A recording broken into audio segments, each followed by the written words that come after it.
I'm going to talk to you all about how kindness can help transform libraries, our communities, but a lot about how it all starts with us. It all starts with us looking after ourselves, but also each other in the workplaces. First of all, these are the reactions I tend to get when I talk about kindness. Quite a lot of people are like, yes, tell me more. This is really exciting. I really want to know more. Some people are like, I'm already kind. I know everything. You know, they've got the crown. And some people are, and if you're in this camp, just sit here for the next hour and meditate or something, are like, kindness. Someone once said to me, it sounded like a hellscape to be talking about kindness. I think that said more about them than me, but if you're in that camp, just try and look at the nice walls or something. So please do. And this isn't the sort of keynote where you're just going to sit and passively listen, unless you're in that camp, and then, well, we'll leave you there. So first of all, stand up if you ever felt appreciated after showing kindness to a colleague. Anyone felt appreciated? Well, that's the result you want, isn't it? Now, stay standing if you believe kindness can change workplace dynamics. Yeah. And stay standing if you've experienced the benefits of kindness on your mental health. Anyone? Yeah, brilliant. So you can all sit down now. I won't keep you standing for the whole hour. So, kindness is very, very contagious. And we often underestimate how one small act of kindness can spread. But research shows that kindness is contagious. When someone experiences a kind act, they're more likely to pass it on. It changes how they feel, how they behave, and even how they interact with others. If you think of a pebble dropped in water, the initial splash might seem small, but the ripples move outwards, reaching places far from where that stone landed. And in a library context, this might look like a staff member taking a moment to help a colleague who's having a tough day, which then affects how that colleague treats a library user, and so on, and the library user teaches each other. So we mustn't underestimate the value of even the smallest act. Small acts are the big acts in kindness. So a smile, a thank you, a genuine check-in, it all adds up to shape our culture. But what is kindness? So there isn't actually one single definition, but this one by Curry is one of the sort of most used in the research into kindness. And kindness refers to actions intended, the intended does a lot of heavy lifting there, to benefit others. So it's the intentionality of it. It seems quite straightforward, but then we put nice in the mix. And kind is not the same as nice. And I really want to clarify this because it often confuses people. The difference between being kind and being nice, they're terms that are commonly used as if they mean the same thing, but they don't. You see, being nice is often surface level politeness. It's the things society tells us to do. It's the things that are easy, that we... it's just automatically saying please when you don't, as a knee-jerk, rather than you mean it, or thank you, just as a knee-jerk, said you mean it. Although, I bet you notice when people don't do it, even then. Sometimes we're nice because we want to be liked, or because we want to avoid conflict. So one of the things that comes up a lot is avoiding difficult conversations, be it with our users, with our colleagues, with our families. We are nice because that's quite a nice thing to do, not to upset people, but kind people will actually take those difficult conversations and do the work, because we're only ever as good as the worst behaviour we tolerate, be it from our users or each other. So kindness really comes from a deeper place of understanding and emotional connection. It connects very much with empathy, compassion, are all parts of the same set of pro-social behaviours. And pro-social means things that will help us develop as a community socially. And here's the thing, kindness might not always be received as nice in the moment, but its impact is usually far more lasting and meaningful. So if you have to choose, aim to be kind rather than nice, And kindness reflects a deeper level of empathy, emotional intelligence, and genuine care for others. So it's good to be nice, but it's better to be kind. So let's all strive for some relationships and actions that are rooted in kindness. Now, I've got another little exercise for you.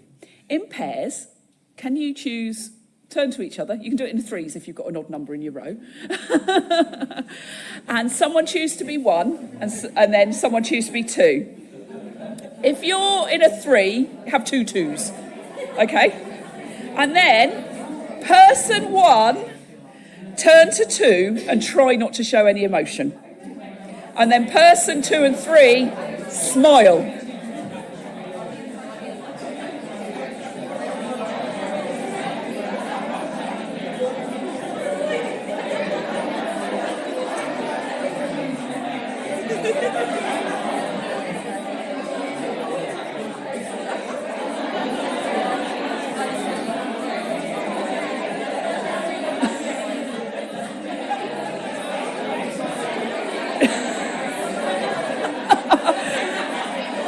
Right, okay, stop.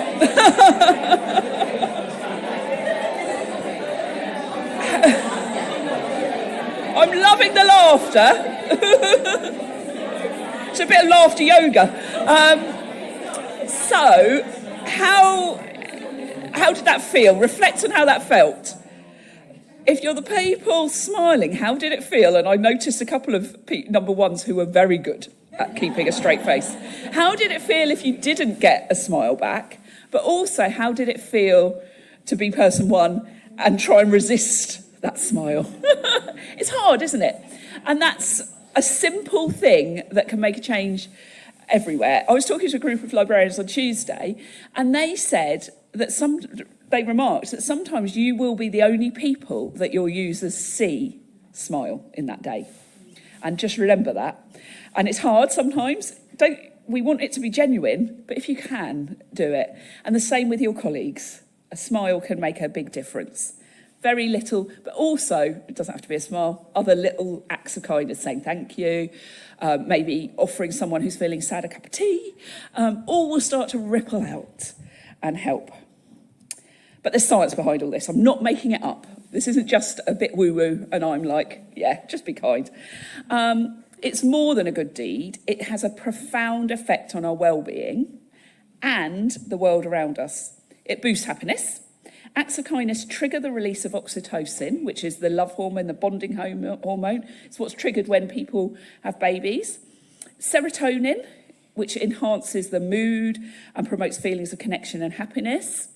It also reduces stress because being kind lowers levels of the stress hormone cortisol, and it reduces anxiety and improves resilience through that. There's also health benefits because oxytocin releases nitric oxide, which helps reduce blood pressure and inflammation, and that leads to better heart health and a stronger immune system. So it's a win-win. And a good example of this just out in the world, I was in London, I was on the tube, and I helped someone get their buggy on the tube. They took the baby out, we then had a little moment of bonding, smiling, hi, how are you? And then I noticed a couple of the people around us were also, oh, that's nice, isn't it? But research shows not only am I feeling good about that, did a kind thing, they're feeling good about it, the person receiving the kindness, but so's everyone who witnesses it, who consciously notices it. So in a workplace, that's really powerful because it means it's going to ripple out even quicker because everybody who notices that act of kindness is going to be much more likely to go off and do it again. And another example of where this works is if you ever go to a cafe and they've got like a pay it forward jar or a board or something, workplaces with that sort of thing really see levels of well-being going up because not only is the person who pays it forward, they go off thinking they're very kind, the person receiving it obviously does, but so does the employee who's watched someone do it and who then has the chance to pass it forward. A cafe I go to back in the UK talks about it being a blessings jar. they've got a blessings jar, and they can, and I heard them, there was an old couple who came in all the time, and they mentioned it was their birthday, so they just went, oh, these sandwiches are on us, and they were like, oh, and they went, oh, it's from the blessings jar. So if anybody can think of a way of doing that in a library, well, we don't have quite that, that would be a really powerful way of working it out. I'm still trying to work it out, so if anyone gets there before me, please do. But it really is contagious. So the other thing you can do is take moments to notice it. So if you notice it out and about, if you notice it online, if you notice it anywhere, take a moment to take notice. And my friend Sarah Browning has an Instagram account called Time for Kindness, where she posts things like this. And I highly recommend dipping in and out, visiting it, because that will also help you feel good. And having daily sharing or weekly sharing within your teams of acts of kindness. Some people put up a kindness wall where they share kind acts that have happened. Some people have a virtual board where they can put stuff and then people go in and comment on it and share it. And just noticing it can be a really powerful way of moving things on. So now I have 2 able volunteers at the front who are going to help me with this. We are going to look at how this ripples. So I'm going to turn to Aoife and I'm going to ask you to do a small kind gesture towards Fiona. Now, if anybody sees what she does, you can start doing it to the people around you. But so then we'll see how quickly it gets to the back corner of the room. Okay? Right. I'm going to give you a compliment. I just want to say that I really enjoy working with you. Yeah. So anyone hear or see that can turn around and do it again. And how quickly does it get? So I'm sure the people behind heard and saw that. So can you do it and then it will ripple back? Did you hear and see that? Yeah. And then ripple it out. And I'm looking at the far corner.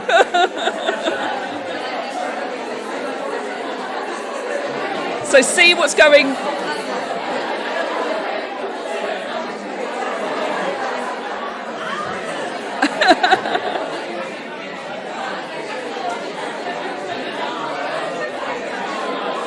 Okay.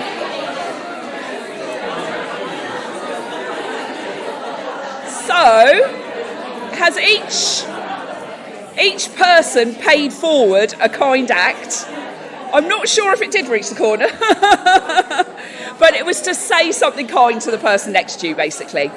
And that rippled across, and people picked up on it. So imagine that in a workplace, how quickly that can ripple. Obviously, I asked you to keep an eye on it, but it can ripple quite quickly. Okay. So, let's talk about what some of the key characteristics of kindness at work are. Empathy, the ability to understand and share the feelings of others. So it involves putting yourself in someone else's shoes to comprehend their perspective and emotions. Now, compassion goes beyond empathy by also including the desire to help and support those in need. It's about taking action to alleviate others' suffering and improve their well-being. And quite interestingly, you will have heard of compassion fatigue, but actually researchers now think that's really empathy fatigue, because it's actually the putting yourself in someone else's shoes, and that then leads you to burn out because you're taking everything on, whereas compassion is a bit more of a active thing, a bit like kindness, that actually does, you can't burn out from compassion because it's doing good things to you and it's coming back. But empathy is where you haven't actually looked after yourself in the exchange. You are trying to alleviate others' suffering. So in empathy, you're not doing it in such an active way.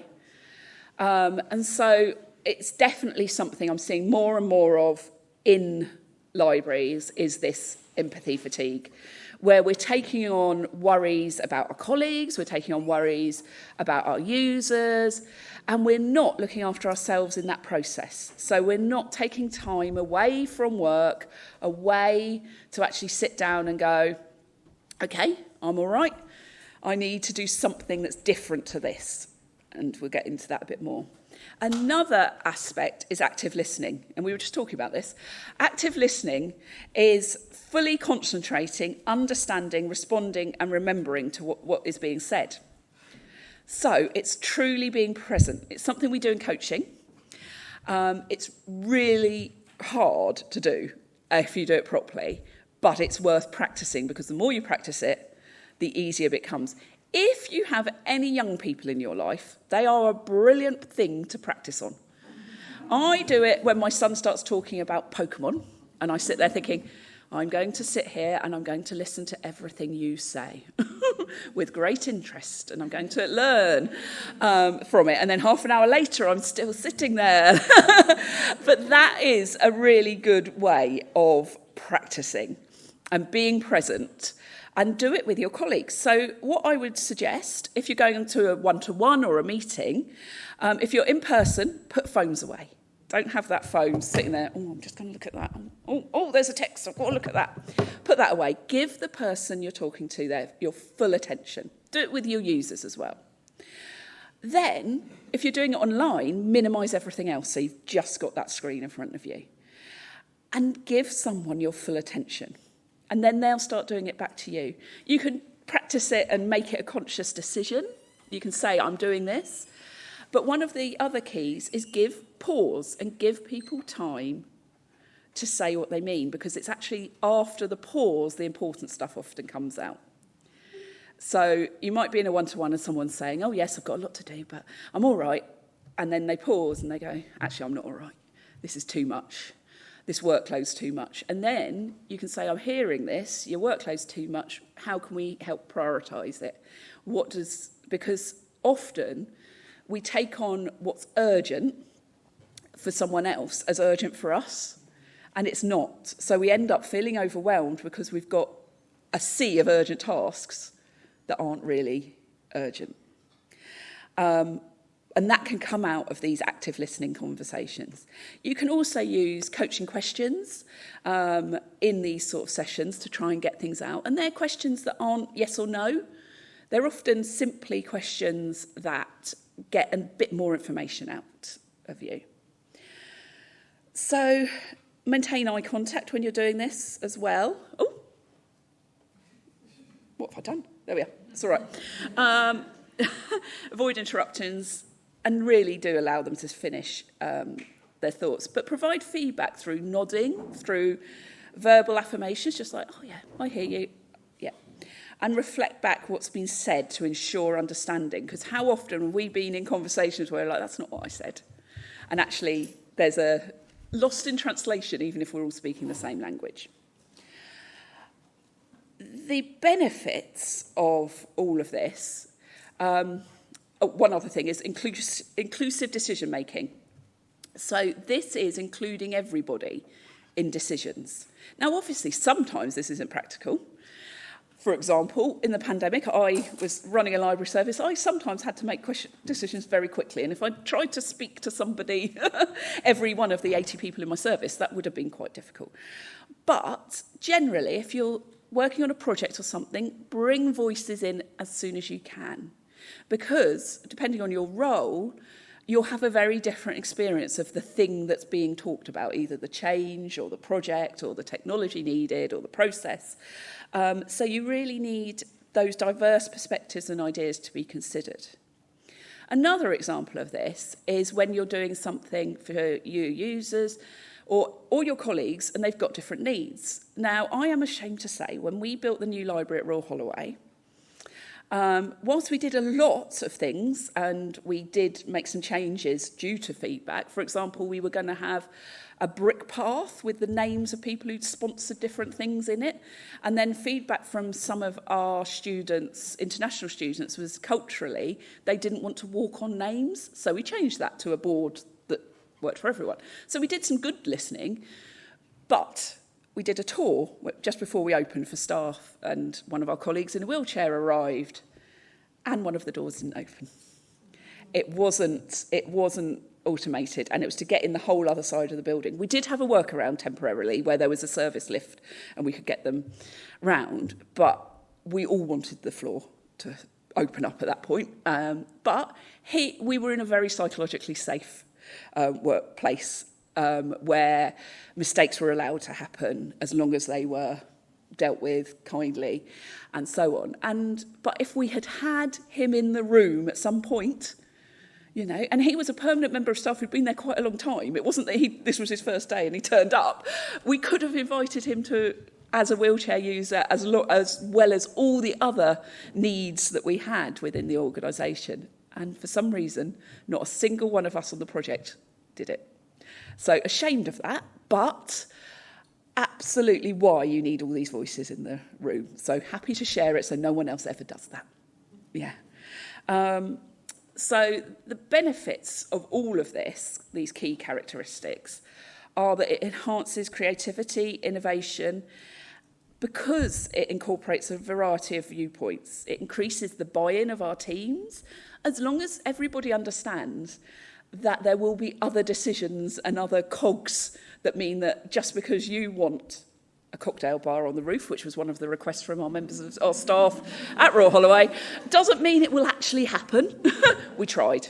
We weren't actually even allowed red wine up there or Coke or coffee because it would stain the flooring. So, you know. So, yeah, you have to listen, but you also have to know that sometimes the cogs will whirl beyond. We're all part of big systems.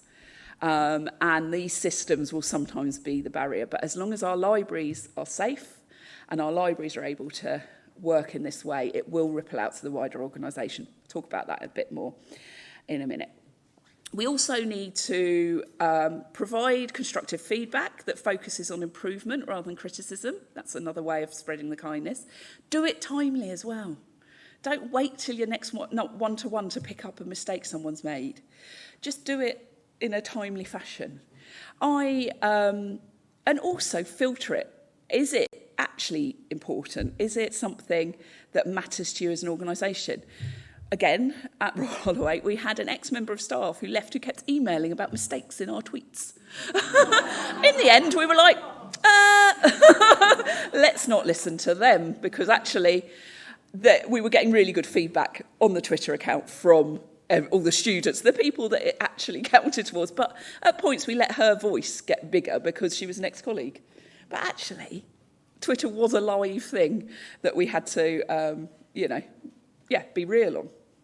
So, recognise and celebrate achievements and efforts, offer words of encouragement and reassurance as well, and ensure transparency and honesty in all communications. So, clear is kind, but also, if you don't know what you're talking about, don't talk about it. Find the person who can. Because I've heard so often big things have happened because somebody has misunderstood something and passed a message on that wasn't their place to pass the message on. And that can be an issue. So if we're thinking of kind, brave leaders, which I'm always thinking of, they are courageous. So they will take bold steps to support and protect team members, even in challenging situations. They're vulnerable, so you will show openness about your own struggles and encourage others to do the same, fostering trust and authenticity. Now, for some people, that will be everything is out there, absolutely willing to share every bit of their lives. For some others, it is just saying, well, actually, I've got a lot of work on and I'm struggling a bit too. Let's go and have a coffee and have a break and come back and work out what we're doing. It's just, you haven't got to be perfect if you're in a leadership. And if you're not in a leadership position, but you want to be, remember that because it's quite powerful. But also be kind to your leaders as well. When appropriate. Not all leaders.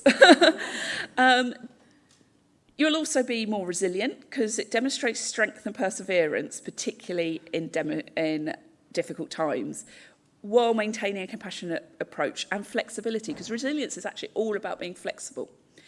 It's a word that gets bandied around as in you should be more resilient.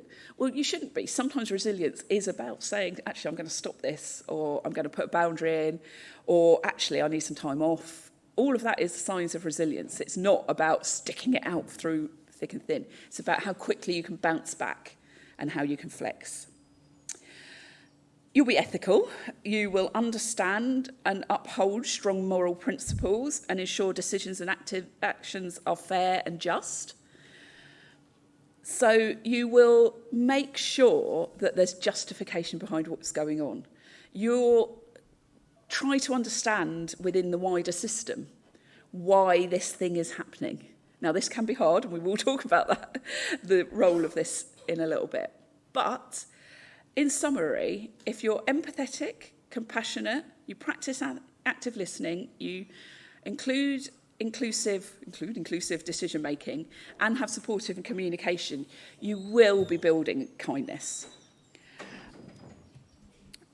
And what are the benefits of this? As well as the innovation of things, you'll also have a positive work environment. Kind leadership fosters a culture where employees feel valued, respected, appreciated, and they, for example, regularly recognising and celebrating staff achievements and contributions, however big or small, will help. How often do you go to a meeting and it's all about what's going wrong? Actually, at the beginning, do a little check-in. What's gone right this week? At the end of the day, make a little note of 3 things that have gone well today, even if it is just that you made it into work. Because that is, but it's about noticing the good things. Then also employee engagement. When employees feel their work is meaningful and appreciated, engagement levels rise. So providing opportunities for professional development, coming to conferences like this, signing up for courses like I run, and career growth. Really. So I was really impressed. I ran a course about uncovering your purpose. Now, some people will have thought that was all about how do I leave my job, but I had employers pay for people to come on it because they were like, I want them to feel happy in what's going on, and that might mean they stay, it might mean they go, but they'll know they're valued and they'll know where they're going. So when employees feel their work is meaningful and appreciated, engagement levels rise. Also, you get a sense of belonging. So creating an inclusive environment where everyone feels they belong, and that will boost job satisfaction. So this can be as simple as having conversations about how people need to be communicated with. So actually, I hate really long emails. I like some bullet points. If I say, and I used to say that to my team, they knew if they wanted me to read something, they needed some bullet points, even if they then had more detail because that was their style. But equally, I knew that some of them needed to get stuff out and they'd write really long emails. So we found ways of communicating. And this can really help also talking to your ND colleagues about this will really help inclusivity. What do they need you to do?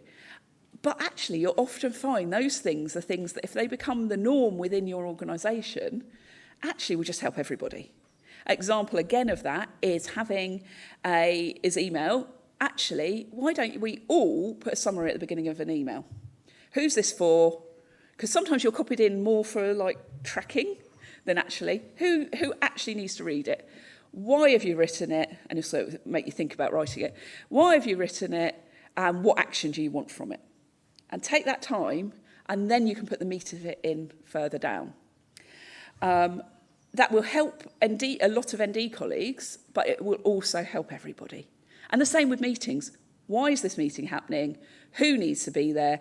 Does it have to be now? And how long does it have to be? So many times I've worked in and with organisations where there's just a standard 2-hour meeting every month or so. Why? Why is it a standard 2-hour meeting? Well, to block that time out in the calendar. But why don't you, a few days beforehand, go, actually, it doesn't need to be 2 hours this week. This could be an email, and so on. Take time. What's the purpose of the meeting? Sometimes it's about bringing people together so that you've actually checked in with each other. That's great. And actually having that as a standard thing is fine, but does it have to be 2 hours? No. So bear that in mind. it will reduce your anxiety and stress. So empathy and compassion from leaders help reduce workplace anxiety and stress, because offering things like mental health support services, encouraging open discussions about mental health, being honest about our own, how we're feeling and things. You need psychological safety to do this, so you need a place where you feel that you're not going to be squashed for doing that, and often the people in leadership positions are the ones to show this.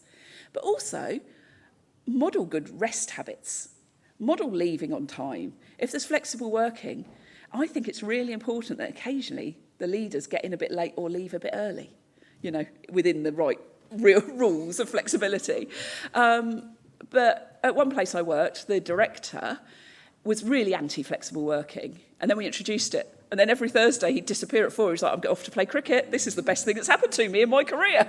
And actually, that was great, because then everyone else was like, well, if we can all do it. It gave permission for the people who were a bit reticent to do it. And then it becomes the norm, and they don't even necessarily need to notice. Leaders who are approachable and supportive create safe space for employees to express their concerns.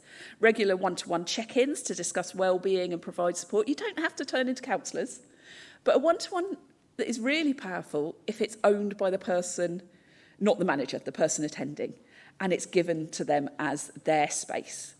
And you say, so this is your hour. I've got a couple of things I do need to cover, and it might be admin-y type things, but this is your space. And let people talk, and you'll be surprised how safe they then feel. And do it in the non-needing times. Don't suddenly introduce this when you're going through a big change or something. Do it now, and then it will really, really work. Encourage healthy habits and wellbeing practices. So I know it gets a bit of a bad rep, but offering things like yoga, but making time for people to go and do the things that make them feel better. And it might be yoga. It might be that they want to do Pilates. It might be they just want a time at lunchtime to go for a walk and eat their lunch and things like that. So actually allowing people time to do things is a really powerful way of looking after their well-being. And it is true, a difficult customer doing a yoga pose is not going to solve that issue. But it might make you bounce back a bit quicker from it. You need other training to deal with the difficult customer, and you can do that kindly as well. Understand personal commitments. Recognise that and respecting employees' personal lives helps maintain a healthy work balance. Providing time off for important personal events and emergencies, sometimes pushing back against HR policies, for example, bereavement policies that only give you a day off and it's only if it's your mum or dad or your husband. Actually, is that okay? I think we need to shout about it a bit more, that it isn't okay. We all have people in our lives that we will be devastated to lose who aren't carefully going to fit into those pockets. And also, caring responsibilities rather than childcare. Actually, we all probably have caring responsibilities. I worked with someone whose caring responsibility was their 2 very accident-prone dogs. But we had conversations, work from home, go to the vets, and things like that. But creating a world where that was the most important thing to them, really acknowledged it, even though I had other people going, it's only a dog. And I'd be like, yes, but it's their dog, who they love very much. Supportive policies, so implementing policies that support all of this. So leave policies, obviously that's not usually within our gift, but making sure you check in with people as you're approaching the end of the leave year and get them to use their leave. At Westminster, we had a rule, this was actually institutional, that you had to have 2 weeks at once at some point during the year. And that's actually a really good habit because you have a week to recover and a week to actually relax. And that really worked. And the other thing I really advocate is having some sort of break every 6 to 8 weeks, even if it's just a long weekend. Because that pause, it's like, I don't know what the calendar is here, but in the UK, every 6 months every 6 weeks at school you have a half term, and there's a good reason for it. I mean, nobody probably has remembered why it happened, but you can see how it evolved, and I highly recommend that for people as well. You're all going to go off and book some leave, I hope. Now, there are stats. So employees, thriving employees are 32% less likely to be watching for or actively seeking another job compared to those who are struggling or suffering. And imagine the energy we all spend when we're in that position. I'm sure we've all been there. Oh, yeah, you're not spending that doing your work or just your life. Employees who strongly agree that their employer cares about their overall well-being are 69% less likely to actively search for a new job. Employees who are engaged but not thriving, so they're there but you're not like at your happiest, 61% are more likely to experience burnout, often or always. 48% are more likely to report daily stress. 66% are more likely to experience daily worry. Twice as likely to report daily sadness and anger. Engagement and productivity goes down. Because employees who strongly agree that their employer cares about their overall well-being are 3 times more likely to be engaged in work, 5 times more likely to strongly advocate for their company as a place to work, and to strongly agree that they trust leadership of their organisation. Now, that last fact, that advocate their employee, is sometimes one of those facts that's really useful to tell the people in power, because that's the sort of thing, reputational risk is something that matters to the people in power. So a question I often get asked is, how do we advocate for this within our wider organisation? Facts like this: find the language, the things that matter to your leaders, and tell them. And sometimes it's money. Actually, all of this accounts to money, because if we have to recruit, how much does it cost you as an organisation to recruit everybody? It costs a lot. Actually, it's probably cheaper to offer someone some burnout coaching. It's probably cheaper to invest in some professional development so that we can all learn how to stop these things. There's lots of different interventions that can happen, but that will all be cheaper than paying to replace someone or paying for someone to be on long-term sick leave, and the effect that has. Teams that believe their organisation cares about their well-being perform better on several metrics, including higher customer engagement, increased profitability, greater productivity, lower turnover rates, fewer safety incidents. Because they're psychologically safe, they are able to report mistakes. They're able to stop things getting worse because they can say, oh, this happened. Oh, that's okay, we'll learn from that. Rather than, I can't tell anyone I made a big mistake. And actually some safety thing, and this can happen in libraries, some safety issue is never sort of dealt with, and then it grows and something bad happens. Employees who strongly agree their employer cares, 71% less likely to report experiencing a lot of burnout, 36% more likely to be thriving overall, and also you're much more likely to attract talent. Career well-being, you like what you do every day, is one element. Social well-being, you have meaningful friendships in your life, not necessarily work, but meaningful relationships, but that they ripple out. Financial well-being, you manage your money well. You're much more likely to do this when you are thriving. Physical well-being, you have energy to get things done. You're not exhausted at the end of the day. Community well-being, you like where you live, where you work, because often libraries were part of a bigger community. And career well-being is identified as the foundation of all of the other aspects of well-being. So thriving in our careers will help us. By integrating kindness and focusing on these elements of well-being, organisations can then foster a thriving work environment. Again, rippling out just like kindness. But I'm sure we've all come across organisations that care wash. So they will say, we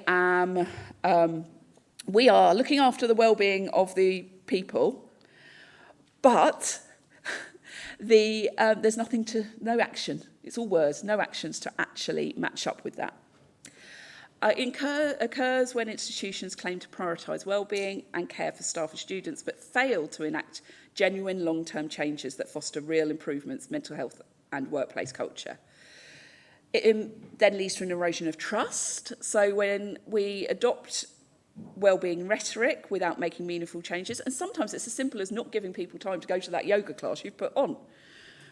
That can be a simple thing. But it also can be workload. Actually, why is it that we're not looking at what's urgent and what's important and what's actually needs to happen?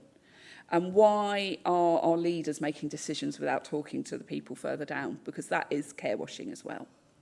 Care washing can undermine efforts to create truly supportive environments.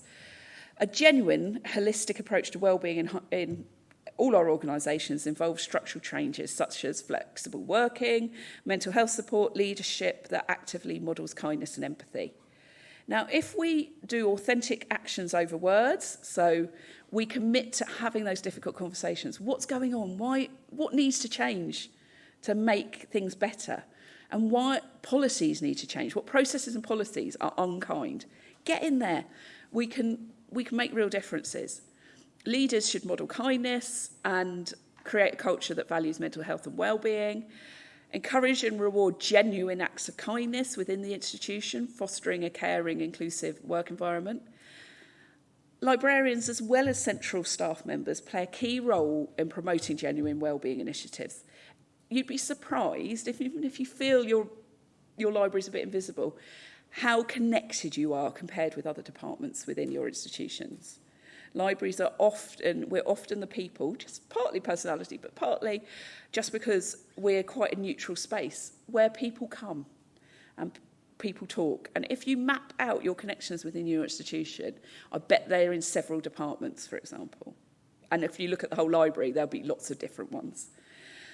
So really, really, really think we can be tackling this at least within our libraries. But we also have to acknowledge burnout.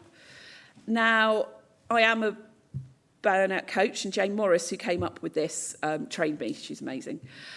And she is, we both agree, burnout's far more than just workplace stress, and it's far more than one thing. Often, it's lots of things that cause us to burn out. Work might not be the issue. Work's just sort of become somewhere the burnout is obvious. And if you are burning out, you're likely to be disengaged at work, you're likely to not be sleeping, or everyone will have different symptoms. Burning out might be because lots of people are, they're not sleeping, they're getting ill. Our bodies often scream before our brains sort of realise we need to stop. When I burnt out, I got a recurring ear infection. Never really had ear infections before or since. But that was obviously my body's way of going, no, not let you back. This is going to stop you. I couldn't get out of bed.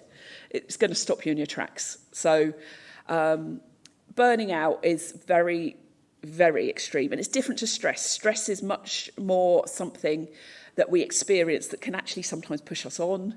It's not that like long-term thing. And then in this cycle, we often then flatline. That's when we will be disengaged and we're just getting by, just doing what we have to do every day to get by. And then we go turtle head, and that means we pull in and we retreat from everyone else. And then we return to old patterns. So it might be an old pattern is doing emails at night because we just need to get back on top of it and we're feeling overwhelmed. It might be not saying no to things when we've actually got quite good to going, okay, you want me to do this, but what do you want me to stop doing? And having those conversations. All of that can be the old patterns. It might be we stop exercising. It might be we start eating badly. There could be lots of different things. We'll all have different patterns. And some of those patterns will be from childhood. There'll be things that we learned about ourselves. Often, the key to people who burn out is actually in their things they heard as a child, particularly with perfectionism and things as part of it. And then we return, and then we gradually start to deplete again. And then we burn out again, and then the whole cycle happens again. And sometimes we miss the burnout bit and go straight to flatline, and we burn on, so we just keep going round and round, and we're never quite at the point where we need to completely stop.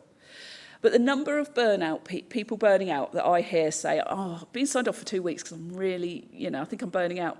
You're going to need longer than 2 weeks. And this is why organisations need to invest in wellbeing, because real burnout will likely lead to months off work. And unless things change in the organisation or in the lives of the people who are being overworked and things, then burnout will carry on being such a big thing within both our profession and the world. Burnout across the world has increased by something like 66% since the pandemic.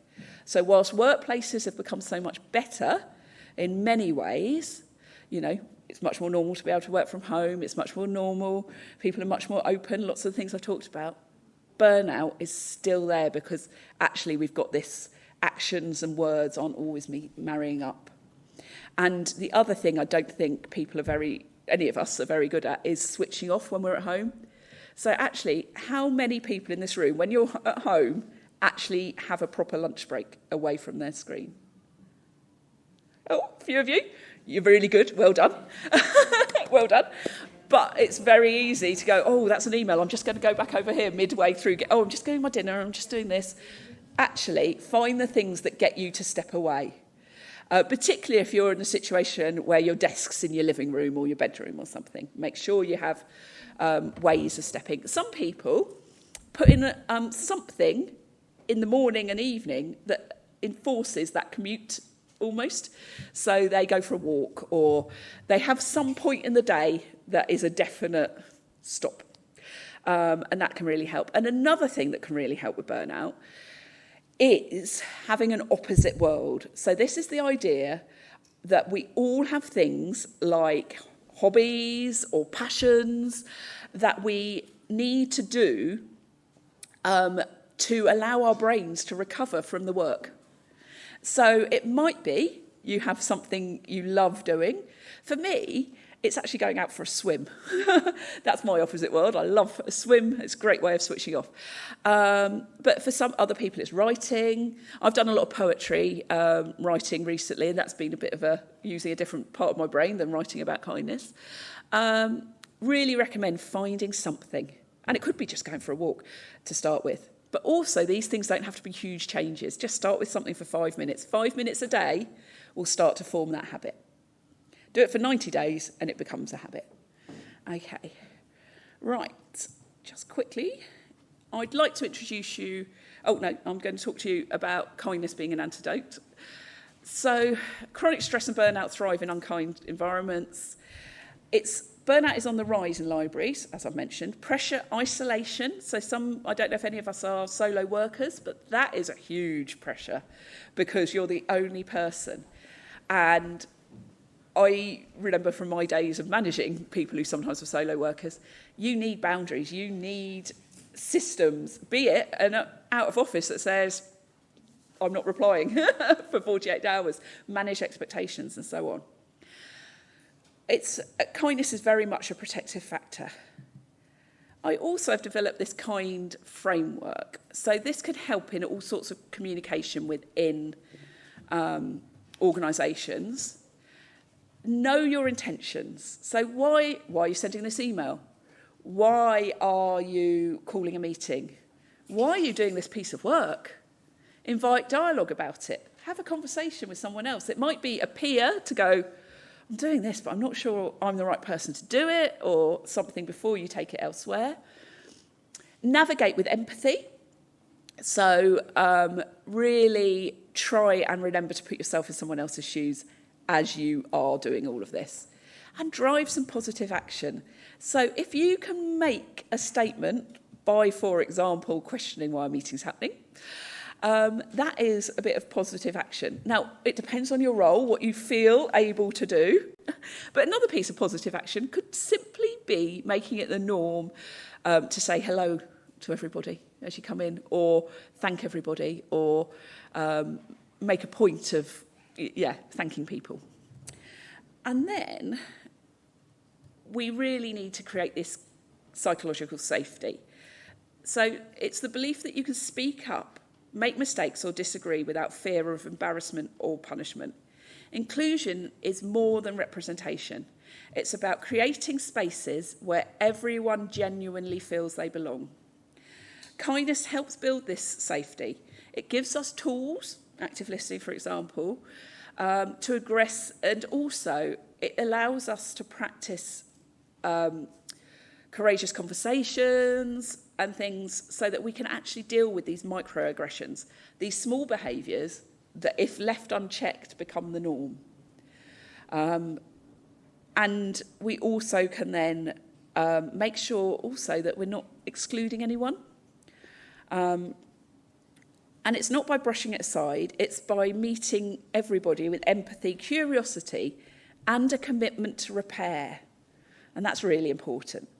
To really have these kind, brave cultures, we need to be prepared to own our mistakes and to actually say sorry, to repair relationships and things. I had 2 members of a team who really didn't get on. And they both came and complained to me about the other one. And I said, would you be happy to sit down and talk to each other? Each could bring someone. One of them took me. I was mediating, but anyway. And the other one brought their manager. And we sat down, the 4 of us. And I said, so, X, tell me what's been happening. She started. Y, tell me what's been happening. It was almost exactly the same. It turns out they didn't like what the other one was doing, but the other one was doing it to them. They were basically both acting the same. This all came out. We repaired things. They were never going to be the best of friends, but life amongst that team became a lot better because they both were like, oh, hang on, she doesn't like it when I do that. Oh, I've got to be mindful of this. And actually it just became the norm. They weren't like paranoid. They were able to have conversations and able to, after that, they're able to go, oh, hang on, you're just starting to do that thing. And I was able to call it out. And we actually had a much better relationship. So when staff and users feel seen and valued for who they are, without having to hide parts of themselves, that's when true belonging begins. Now, finally, a little bit on self-kindness. So, kindness starts with you. Before we can offer kindness to others in a sustainable way, we must start with ourselves. Self-kindness isn't indulgent. It's not about bubble baths and treats, although it can be. It's really about your inner voice. Do you speak to yourself with the same care you show others? It's also about boundaries, knowing your limits, respecting them. It's allowing yourself to rest, to say no, to ask for help. When we are kinder to ourselves, we model that behaviour for others. We lead by example, and we're much less likely to burn out.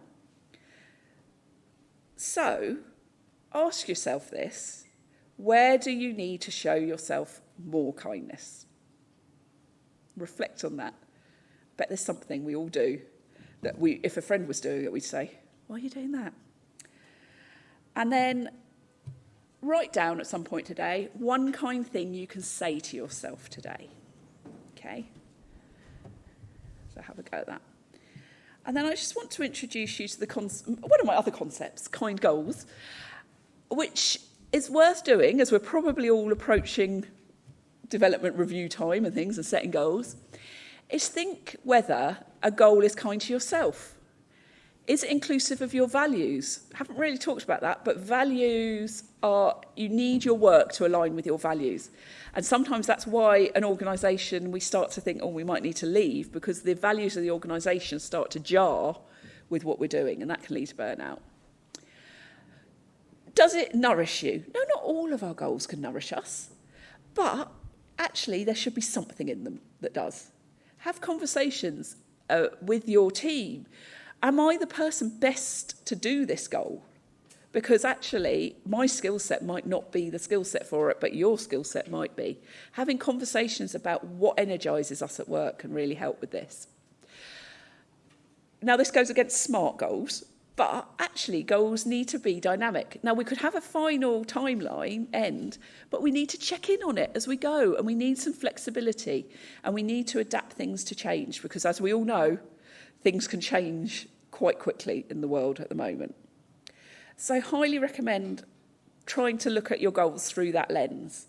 You can also create goals that match each one of those. So a goal that's kind to yourself, a goal that's inclusive to your values, something that nourishes you, and something that is dynamic as well. So whilst, as I said, it starts with you, it doesn't end with you. Self-kindness is the foundation. Your actions and mindset matter, but we can't create kind cultures alone. When you act kindly, you signal to others that it's safe to do the same. Your ripple gives others permission to start their own. And when kindness is echoed by teams, leaders and structures, it grows into something bigger than one person. Sustainable culture change happens when kindness becomes collective, when it's built into how we work, lead and support each other. So, let our ripple begin, and don't stop there, invite others in and pass it on. And then one last slide, because many libraries want to lead with kindness. This is the question I get asked most. But our bigger culture resists it. You can still be a ripple within the system. Share evidence, as I mentioned, and stories of impact. Speak the language of the organisation. How can you translate the value of kindness into terms your organisation respects? Maybe it's staff retention. Maybe it's user satisfaction. Maybe it's innovation or reputation. Back it up with stories and stats. Tell the human stories of how kindness is changing lives and connect it to outcomes that decision makers care about. But don't do it alone. Find allies. One brave voice is powerful. A collective voice can be transformational. And above all, stay grounded in your values. You may not change the whole system overnight, but your example might be the permission someone else needs to do the same. Kindness in an unkind system is radical and necessary. So I give you an invitation to act.